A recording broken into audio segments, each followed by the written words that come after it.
তো যারা option trading করতে যাবেন, একদম প্রথম রয়েছেন, শুরু করছেন সবে, তাদের জন্য সহজ স্ট্র্যাটেজি কি হতে পারে?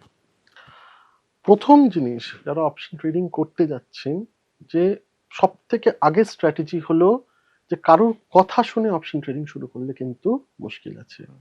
ফিউচার্স অ্যান্ড অপশন আনফর্চুনেটলি একটা খুব জিরো সাম গেম, অ্যান্ড আপনাকে কিন্তু মাফ করবে না। মানে আপনি যদি একটা ভুল করে ফেলেন, তার খেসামত আপনাকেই দিতে হবে।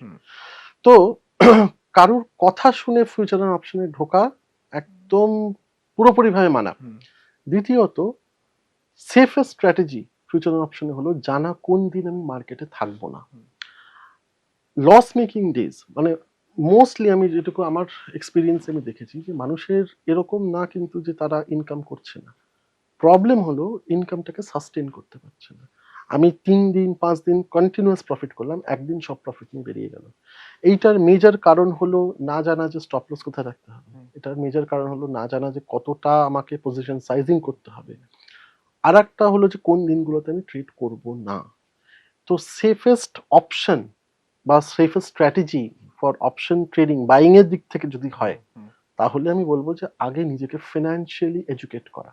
আর যদি কেউ সেলিং এর দিক থেকে আসতে চায়, মানে সেলিং সাইড থেকে শুরু করতে চায়, তাহলে আমার মনে হয় যদি এটা শর্ট স্ট্র্যাঙ্গেল, মানে জাস্ট আমি ইনিশিয়ালি থিটা ডিকে, মানে গ্রিক্স এর মধ্যে জাস্ট টাইম ভ্যালুর যে ডিকেটা আছে সেইটুকুকে নিয়ে আমি দেখতে চাই যে অপশনে কেমন কাজ হয়। আমার মনে হয় সেটা খুব সেফ একটা স্ট্র্যাটেজি।